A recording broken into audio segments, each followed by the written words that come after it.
Hi guys, welcome to another review. Wayne's last pick. Save the best for last. Oh, it's a classic. Silver Bullet. My favorite werewolf movie of all time. Same. Yeah, is it? Yeah, look at the Scream Factory edition though, eh? Yeah. How beautiful it is. The artwork. We both have a copy, right? Yeah, we both have a copy, for sure. Yeah, that's one you definitely got to pick up. No, it's such a beautiful artwork too. Like, I love it. Yeah. They really did it good. But this as an 80s, it released in 1985, a mid-80s horror film. It didn't do amazing. It had a $7 million budget. It made about $13 million. I think show the VHS cover there for a second. Yeah, because we're talking about how great that artwork is. But I think a lot of problems were maybe why it didn't make as much as that cover. Yeah. I remember doesn't look too appealing. Well, yeah, I mean... Except for right there. To us it would, but I mean... You got some Gary Busey in the back. Yeah, but like the poster, I remember them saying they had a lot of problems, like what type of poster to go with and how to promote it and all that. So I think that was the actual theatrical poster. If they would have had that Scream Factory poster maybe back it there would in have popped a little better, you know what I mean? Yeah, that's it, honestly. So yeah, it was directed by Daniel Attias there. He's more of a television director now. This was his first film. Fucking hit it out of the park, man. No, the so atmosphere good. is so good. All your picks had something in common, is the atmosphere, you know? Like, it's just so good. Also, and good... all great Halloween movies to watch. Oh, yeah. This time of this year. That's why it comes down to the atmosphere, you know? That's it really gets you in the mood for horror, you know? And I love the small town setting, too. I love it. It reminds me of like a Needful Things, a small town setting kind of thing. It's one of those things. Yeah, exactly. And it's set in the spring of 1976 there at the beginning and everything. But the music as well. The score. Good. Oh, the music score by Jay Chataway there. He does a lot of things. I think he does some music for... It has like a nice little chime to it. You know what I mean? Yeah, when it's some sentimental... that's what I was going to say. It's great when it delivers for the horror, you know, and all that, but it has some nice sentimental pieces as well, you know? At the end, the freeze frame at the end, a little... But even at the beginning, it starts off on like a full moon with the credit sequence.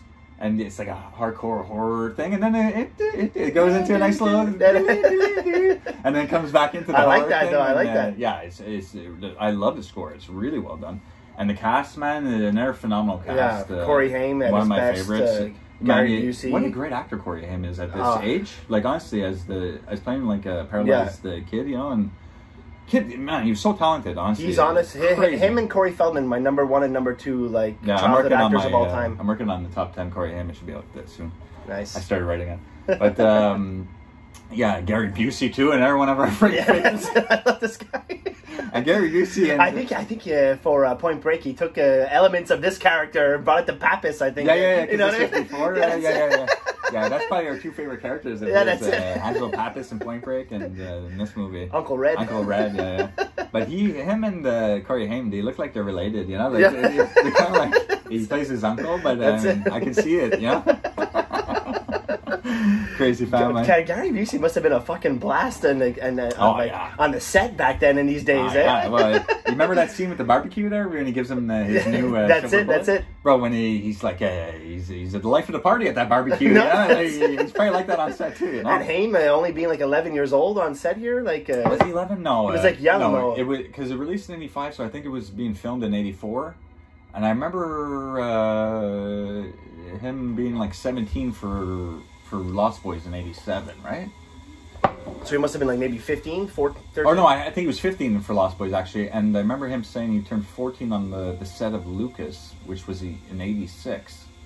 So he was about 12, 13 for Silver Bullet. Yeah. So probably 12 during the filming, and when it released, 13 years old. So man, but like I said, what an amazing actor! It's just unbelievable. He's just natural, you know. That's it. But that's what I was getting to, is just being that age, you know what I mean, and having a Gary Busey on set, like to party with this guy.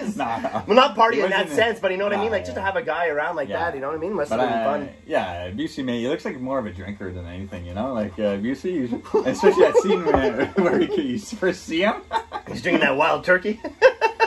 Yeah, this movie's so good. But also Everett McGill's in it. Yeah. What a great actor, too. Another good actor. We know him from People Under the Stairs. Of course. Under Siege 2. Under Siege 2. Yeah, he doesn't give much of a fight to Seagal. Seagal just annihilates him. But yeah, McGill's one of my favorites there. He's always good. He's also in Dune, and that's the reason why he got this role, is because Dino De Laurentiis produces this film, and he produced David Lynch's Dune. Yeah. Which was a huge flop, but I never minded Dune. I just like the elements of that film. We also got that old school actor, Lawrence Tierney. Lawrence Tierney, yeah, he plays the bartender with the Peacemaker back. Yeah, that's right. Yeah, he played in Reservoir Dogs and a couple of older films as well. Yeah, he's an old-time actor. He has a huge filmography, but you probably recognize him from, I think his name's Joe in Reservoir Dogs. Yeah, he's the old guy who sets up everything. Yeah, he plays the bartender. Yeah, that's it. The Peacemaker back there. He gets killed, though, a little later.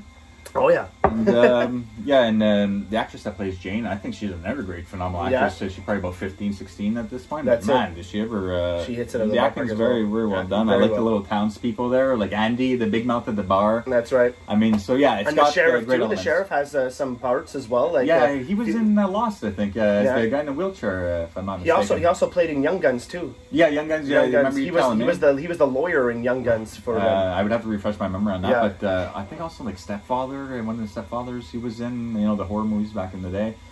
So yeah, I mean, he's got a phenomenal cast. Solid all around, great setting, great atmosphere, great music, great effects. Yeah, the one thing though, like, I mean, when it's full on the werewolf, like I think I remember reading that I just remembered this because of the effects. Don Coscarelli originally was directing this film. That's what I heard. I heard something like that as well. But because Dino De Laurentiis didn't like the original design of the werewolf, there was delays, so Coscarelli grew tired and left the project. So that's when this guy, I guess maybe that's why this guy's only movie is this, because they needed someone quick, and this guy replaced Coscarelli. So, it would have been weird to have a Don Coscarelli Silver Bullet, but whatever. Well, like I said, I heard that as well. I heard the exact same thing, but I don't like to give false information, so I didn't mention anything. If you heard the same thing, then that's great. No, I remember. Yeah, I think even Coscarelli mentions it in the that Phantasm set I have. Yeah. In the bonus footage somewhere, he mentions something about Silver Bullet as well. That's great.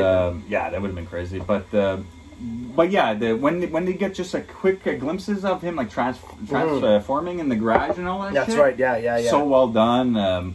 There's like just a couple glimpses where you can kind of tell the dream sequence too. Like I like that too. It looks good with Evan McGill. The dream sequence. Yeah, when everyone's transforming and all that shit in the dream sequence, it looks great. Or like the reverse transformation at the end too is great. That's They had to do that in stages, so you just looks so good. Just have layers of different makeup. I mean that's the old filming days. That's right. That's right. I love Not that today. You won't have that today. They had to get shoot them one little sequence with all the body fur. Mm-hmm. Then go to lunch or whatever, or not go to lunch, you go to the trailer and get your makeup, take a little less down. That's go in the same exact corner. You have to kind of like remember and stage it exactly with less makeup. Okay, go back, get less done, and then over time you see it. Becoming Everett McGill again, Reverend Lowe at the end before he croaks there. It's a good last scare at the end, though. But you just pointed out something to me that he's credited twice. That's true. At the end, McGill is because originally he didn't want to play the werewolf in the makeup. He just didn't want to do that, so they hired someone, and De Laurentiis didn't like what was going on with that either. So he's like, Everett, can you please just do it? And McGill says even in this bonus footage is because Dino gave me, was so nice to me. He gave me a part in the movie of Dune and all that. He's always been good to me, so I said, of course, I'll do that, for you. Yeah. So he is under the makeup as well, playing the werewolf, and they credit him at the beginning, top credit, Reverend Lowe. That's right. Everett McGill, and at the bottom you got Everett McGill, the werewolf. the werewolf. So he's credited twice. That's great, though. So let's get into the movie now. Yeah, for sure. After that full moon, sequence there with the titles going and everything, we see it's spring 1976. That's right. And there's like an older Jane narrating a few points throughout the film, and kind of like a Stand By Me almost in a sense. You get the old Richard Dreyfuss narrating his past. You could put any reference in there that in any movie that has a narrator, but yeah. So just a little bit of narrating from an older Jane who's telling her the story about her and her younger brother who encountered a werewolf and whatnot. So, we see the friggin' beheading of some guy that's working on the train tracks. Yeah, that's it. He's a good actor, too, that guy. He's known as the town drunk, that guy. Yeah, so, like, but you hear, like, the werewolf howling, and all the townspeople hear him. But they don't want to, admit there's something wrong right away. And they just say, because he's known as a drunk, and it was, ruled to be an accident that he fell asleep on the tracks. And that's it. The train ran him over. So there's like flies on the fake head and everything. It's good. I like the beheading though when the wolf his head just flies. Yeah. And, and then the guy's like the barber, he's just there. Yeah. I love this. I love every part of the shots in the bar, the shots in the little barber shop. The town feels so good and real, man. I love it. And after all that, that first night and whatnot, we see like a town festival going on there. Right. And yeah, so Jane is narrating some more, and we see everyone there. You even see there's like a couple.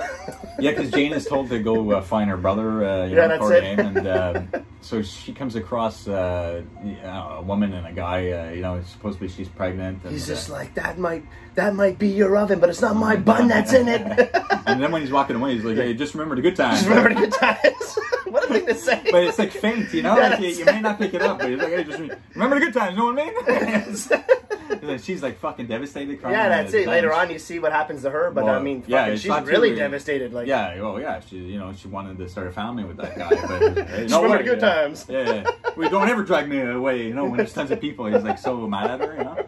But yeah, so she goes and looks for Corey Haim, but his best friend Brady, because Corey Haim's, he's stuck to a friggin' wheelchair. Yeah, he's a cripple. But he has like a motorized wheelchair, which is it's cool. So you know? cool. Yeah, it's so cool. I know. When I was a kid watching this movie, I'm like, wow, kid, the guy's like, and he named it Silver Bullet too, like. What is it? The second one or the first one? The first one is too. It has like a little plate in the back. It just says Silver Bullet. That's it. But yeah, the second one's even cooler though. No, that's it. Next to him, man, it's beautiful and it's all silver red, Silver Bullets written on it. It's I love it. Yeah, it goes fucking quick, man. I don't know what Busey was thinking.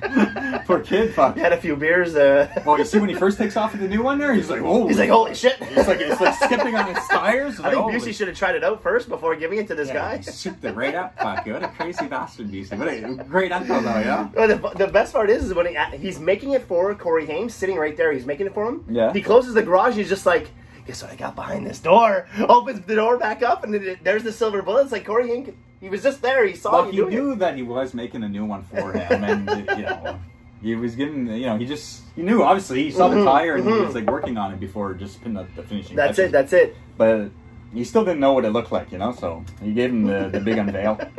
It's crazy that I wish I had an uncle like him though. Yeah, but his sister and him aren't like on good terms at the beginning there. Yeah. But, I'm surprised she allows him, to give him something like that crazy, you know.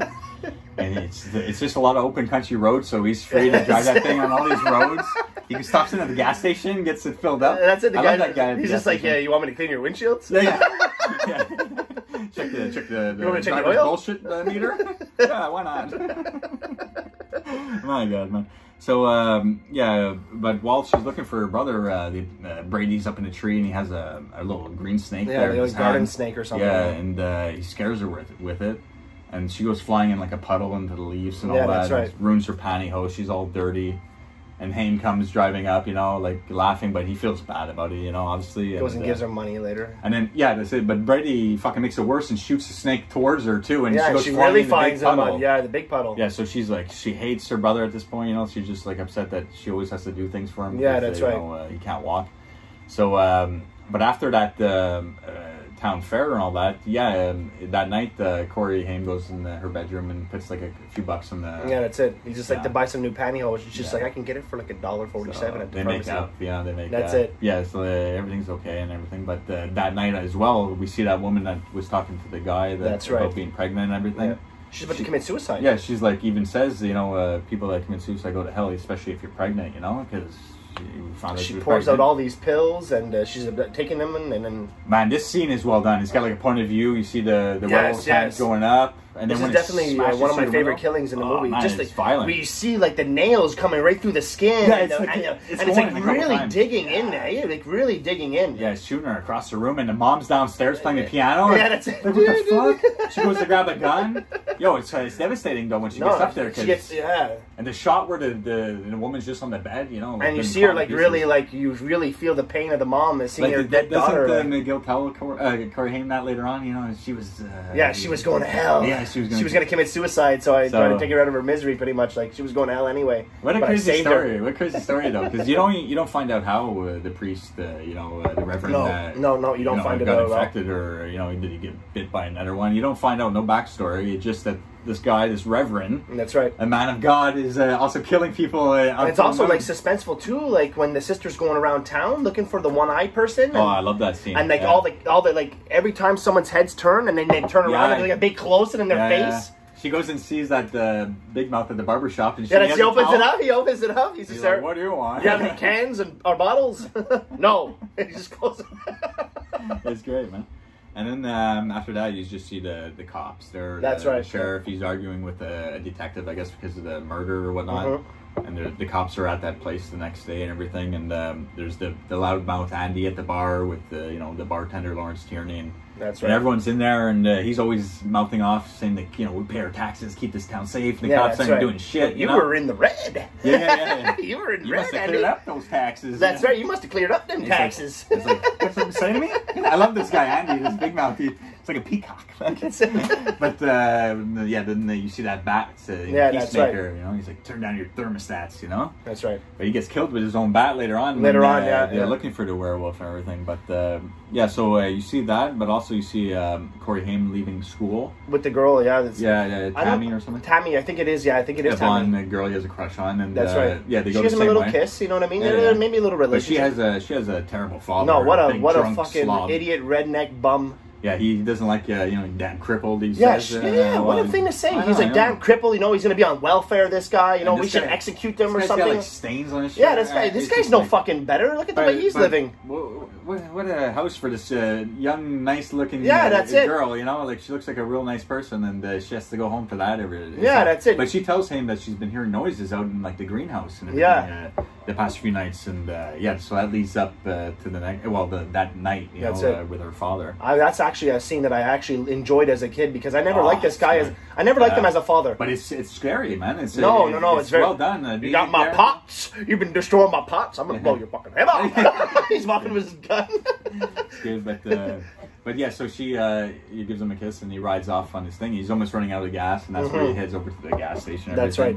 And then Gary Busey comes over. But yeah, we kind of find out that he's getting his third divorce. That's right. Before we first see him, there's some talk about him getting a divorce, and then. So we see him that night to come over, Busey. They're playing some kind of card game. Piss on the Yankees, piss on the Yankees. That's it. I like that little joke that he tells. He's just like, they call them jackass. And then he's like, why did you keep calling him jackass? Because hee-haw, hee-haw, he always... Is this his teeth and his jaw? Yeah, he really looked like a fucking donkey. Always call me that. And his sister, Haim's mom in the movie is just like, she's doing the dishes, like, they have a good yelling match, so it's that's it. Like, I like really it. well done. She's a good actress too, the mom, and she's like, you're not gonna tell me how to raise my kid. You only come in once a month. Yeah, that's it. And she's like, he doesn't need you showing him how to be a loser, And she walks out, but it's really well done, the argument between them. But yeah, they have a little card game, and they're. Gary Busey's so sure he's gonna win, and he's like, 3 kings, and Corey Haim's like, I got it straight to the queen. Straight to the queen. He's like, bullshit luck. He's like, really, Matt? He's off the bed there. He has one of those seats that kind of like elevate up the stairs, so he's looking at Busey all the way until you can't see him anymore. Busey's doing like little eyes and faces to him. But then when you can't see him, he feels bad, and he's like drinking this wild turkey or whatever, big bourbon bottle. Yeah, he must smell straight right at the bottle. Yeah. So he doesn't look like he's a really hygienic person.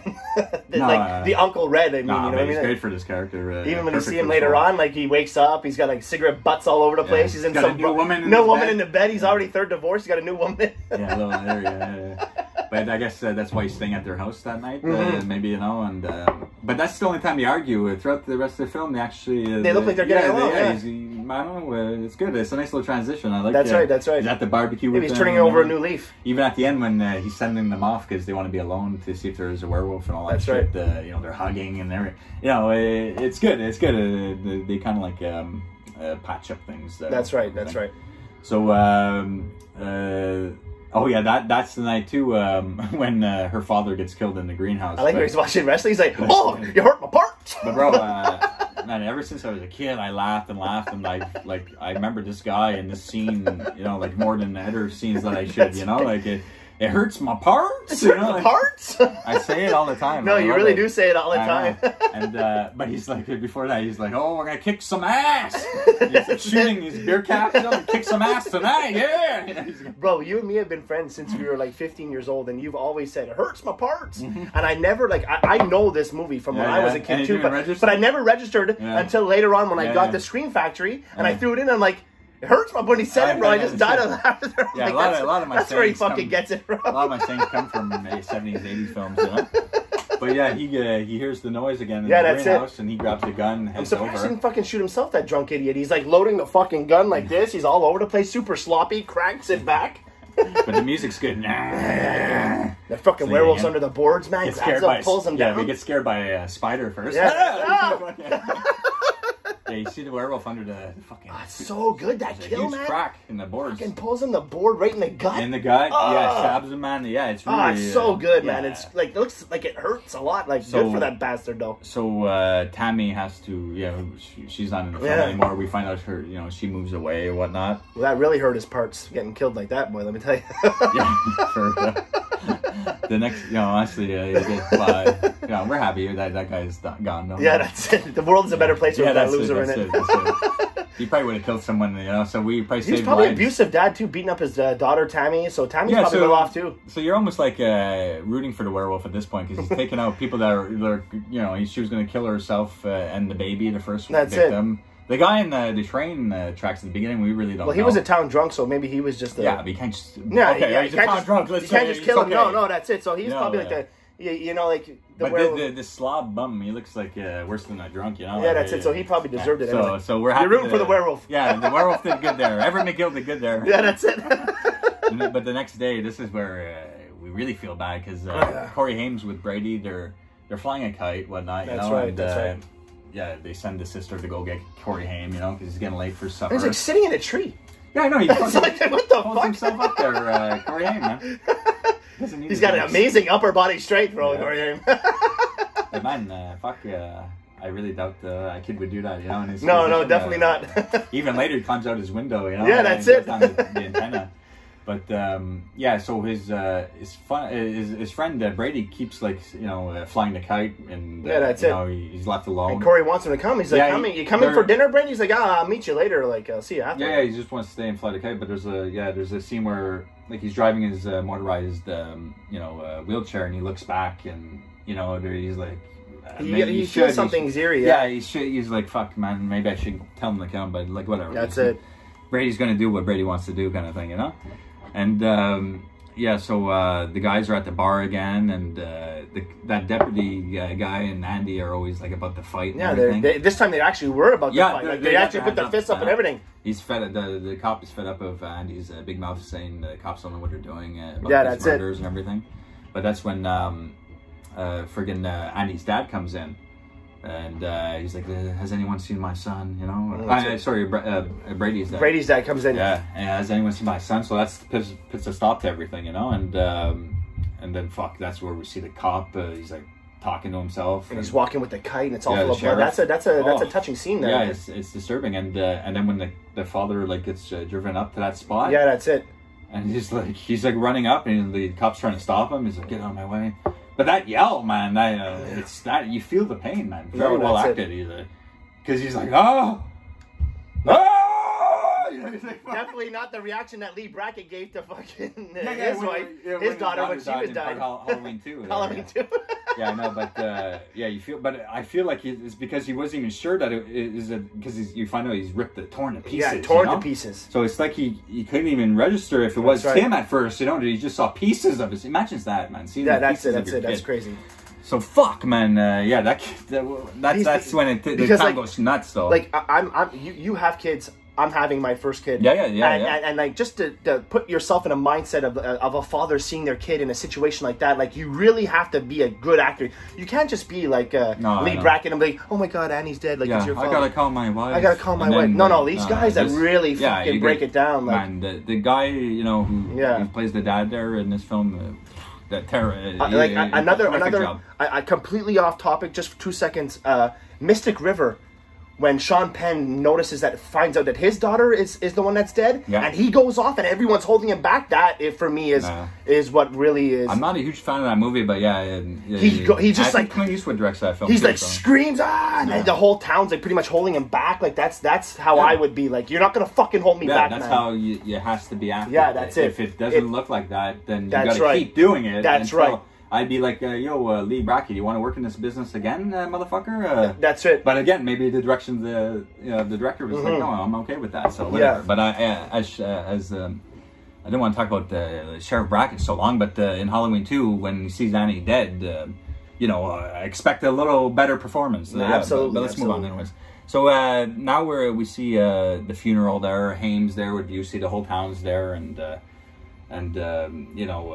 Reverend Lowe, but you still don't know it's him, the werewolf. So he's saying some words of comfort and everything, and then Heyman gets driven back with Busey, and that's where he kind of gives him a theory of maybe being a monster or a werewolf. And that's right. And Busey's like laughing, like, what the fuck are you talking about? You know what I'm saying? And he doesn't want to believe that or whatever. He's like, eventually you're gonna catch this guy. You're gonna see that he's just like man, just like you and me and whatnot. So. Then now we're back at the bar and we get some private justice. This is where the town's like, oh fuck, we got to kill the boy. We got to find this fucking thing. Whatnot. Go over to Harmony Hill and dig up my boy. Yeah, because the sheriff's trying to stop it first, but then Brady's father's there and he's like, yeah, shut up, just shut up. You want to go to Harmony Hill and dig up what's the rest of my boy and tell him about private justice? Well, you want to do that? This is a Stephen King adaptation. And Harmony Hill was the Salem's Lot cemetery. That's the cemetery name in Salem's Lot. So another Stephen King adaptation. A little tie-in to the universes. Yeah, that's it. It's all same universe, all that shit. So, that's where everyone goes around, the woods area. A couple of them, like even the bartender, Lawrence Tierney, gets killed with his peacemaker bat. That's right. I think one or two other guys. One guy gets the bear trap. Yeah, I know. Fuck, steps in a bear trap. The guy does it, but then lets it go again. For a second shot.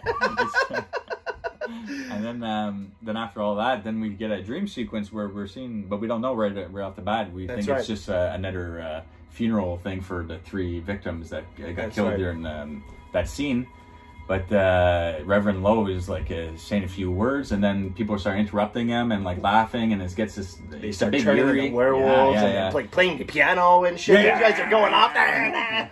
That's it. And then he wakes up screaming. It's well done because they're all like reaching for him. Yeah, that's it. And he's being tormented with this because, he even says, oh, God, just please let it end, Just let it end, he's been tormented with this pain of killing and being a man of God. So but he can't kill himself because in his religion, Christianity, it's against, he'll go to hell.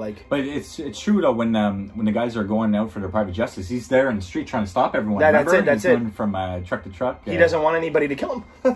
But then he's like, after the dream, he's like, oh, God, please let it end. That's it. Does he want to die or doesn't he want to die? So maybe he doesn't want them to go out there because he doesn't want to, turn into the werewolf and kill them. If everyone stays in the house, maybe they're safer. Maybe, yeah. But when he's losing it near the end, where Corey Haim's stuck in the tunnel bridge, that's it. He's not turned into a werewolf, and he's ready to kill Haim there. Yeah. So I think he's he wants to protect himself more than other people, But that's a crazy thing because he says killing myself is against my religion, but here I am willing to commit murder. but I guess murder's not against his religion. No, but I guess he figures because he has no control when it's the werewolf. It's not his fault. Whatever, whoever fucking infected this guy or bit him. Why? Because I wish they kind of, maybe in the book, I never read the little novelette there, but I wonder if they got into specific details of how he became a werewolf. Because it's so interesting, that. It's just him, in this small town. Yeah, that's it. What the fuck happened, But yeah, whatever. Not like The Howling, where everybody's like a werewolf. Yeah. That's it. But so now we see the fair has been canceled, and Corey Haim loves watching the fireworks. Yeah, he's all bummed out. There's been the town's almost on lockdown. There's a curfew and all that shit. There's a little sad scene where he's watching the kids play baseball and he can't because he's crippled, right? That's a little touching scene there. Yeah, a little later, right before the chase scene, up until the bridge. But now we get the barbecue where Busey's there. I love that. Gives him the silver bullet with the fireworks. He's like, "You're gonna have fireworks." Yeah, that's it. That's like I said before in the beginning of the interview. He's a good uncle, man. That's the kind of uncle I want. You know what I mean? It's like giving him fireworks. You know what I mean? Building him a beautiful chair. Yeah, that's it. But then he takes off for a little test drive. Fucking Gary Busey's having a heart attack, flooring it down the highway. This guy. So, but then they have a nice barbecue with the full family, and Busey's having a good time. It's getting late. He has to take off and everything, and yeah, so that's when he gives them the fireworks, when he doesn't want his parents seeing. That's right. But fuck, Corey Haim sneaks out that night. Fuck, you know, what a risky thing to do. And fuck, if anything would have happened to him, I'm sure Gary Busey would have felt like shit. No, absolutely, yeah. But he goes out to because, you know, he's not going to get his fireworks. Everything's been canceled, so he wants to still get them. So he goes out by himself to a nice spot, you know, in the new Silver Bullet. Starts lighting up the fireworks. That's right. And you get the I like nice that music. scene too, like the background, you know what I mean? Listen to forest, like this old bridge, nice you know? atmosphere, and you see him like starting to come up on like the walk path or the little overpass that he's stopped on to light the fireworks. It's eerie, but then he starts coming at him, and that fucking rocket firework. Yeah, the rocket firework right in the eyeball. Right in the eye, man. He gets him. He fucking runs out of there, boy. I don't know. Corey Haim, for a 13-year-old kid, is like the best aim of a gun shooter I've ever seen in my life. Oh, you lucked out, man. There, you got him good. Then he heads back to his house. He goes to bed, and he calls Busey. That's where he wakes up. Yeah, that's it. He's got a new woman. And that's a new woman. Cigarettes. He's like, oh man, have some fucking mercy on your poor uncle. You know? He's like hangs up, you know. And then he tells Jane. I find like, man, watch Corey Haim when Jane walks up to him, because he's just like by the water, like, you know, he hasn't. I guess in the film he hasn't been talking to anyone and just sitting out there alone. She's like, what's wrong? You know, like you haven't been speaking to anyone or anything. And the way he like tells her about this, it's really well done. Corey Haim's excellent. No, he's an excellent, phenomenal actor. Yeah, and but Jane believes him, you know, and she really listens to him and believes him, and it's kind of surprising, but yeah. So she goes on this, like, she collects bottles and cans and everything for this. That's right. For this drive. For the church or something. Yeah, and so that's where she's trying to find out, because he tells him her about the firework incident. Yeah, that's it. In the eye. Look for someone that's missing an eye or whatever. So that's where I like this, you know, that's going around the town looking for that one person. She doesn't see anyone, and when she's bringing back the cans to the church, you see Reverend Lowe digging up the flowers or whatnot. Right. She's like, just put it in the garage. Like, Jane. you see that he's missing an eye, but she doesn't even see it yet. Yeah. She doesn't even see it yet. But when he goes in the garage behind her, she sees creepy. the baseball bat. Peacemaker's in there. Peacemaker's baseball bat. That's Lawrence Tierney's baseball bat, and that's what she recognized. She's like, what? It's like torn to shit.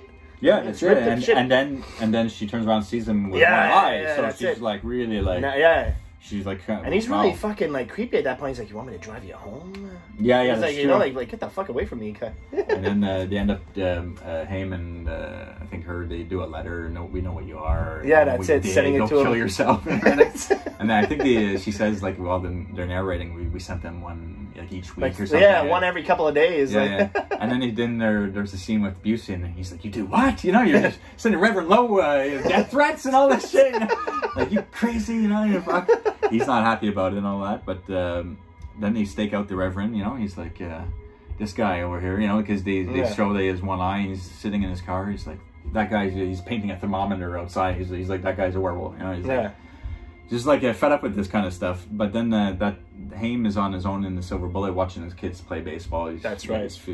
You know, he wants to play with them, obviously. Yeah, it's like a kind of sad little touching for sure. Yeah, it's true, yeah, for sure. And then we see Everett McGill, you know, pull up, and he's like following him, and that's he's not so clean shaven now. Like, he's got like a little 5 o'clock shadow. He hasn't been sleeping too well. No, that's it. So he wants to kill Corey Haim here. He chases him down into like an abandoned bridge tunnel. That's right. And he's fucking McGill's coming after him there. He's all sweaty. Misleading little shit. He's like fucking he's like cracking his hands. He's really gonna kill him.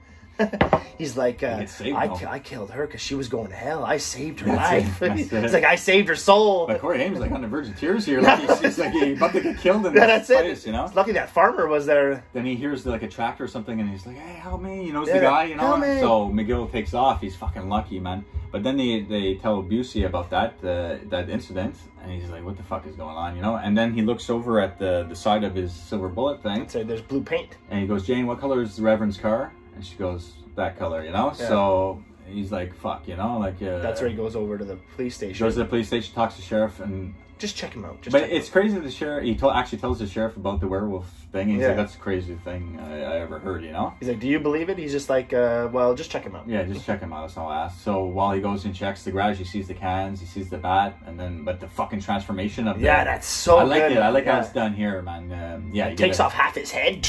Yeah, and he bats him in the head too and everything, the poor sheriff. And then the next scene, fucking Busey realizes with the kids that, you know, he's gone missing now. Yeah, that's it. You know, and he's like, well, what do you suggest I do about it? And that's where they come up with the, you know, take the silver that's chain. it. He gives his pendant. She gives a crucifix. Yeah, to turn this into a silver bullet. That's I right. like that scene where they go to the I like that guy, yeah. gun shop there. And yeah, he's making it and stuff. Really crafts the bullet. It's nice like, the way it's filmed. This is one of my like grand pieces of work. Guy goes, you know. Like, no, yeah, it's a beautiful one. Masterpiece. That's all they have. That's all they have. And that's when they get the parents out of the house, and Busey stays with the two kids. You know, he's supposed to like watch over them. He falls asleep. The cigarette burns his hand. Yeah.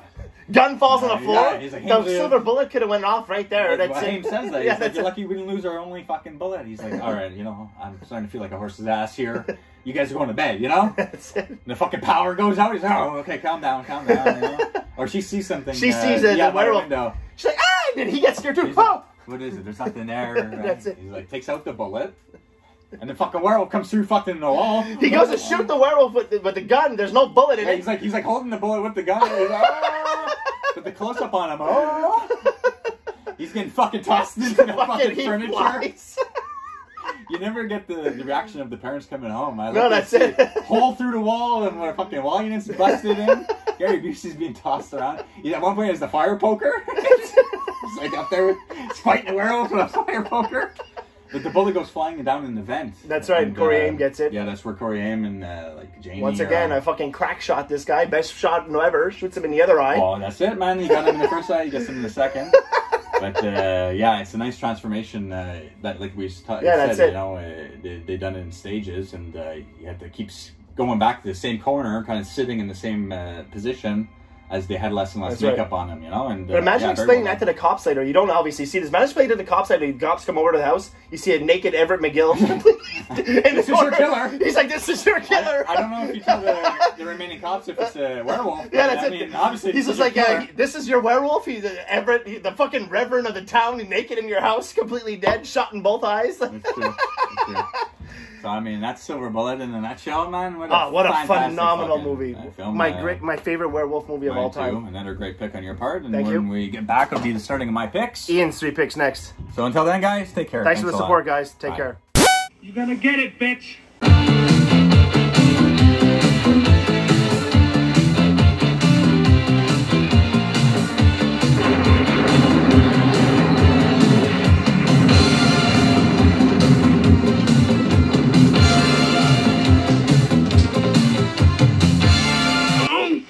Damn enchiladas!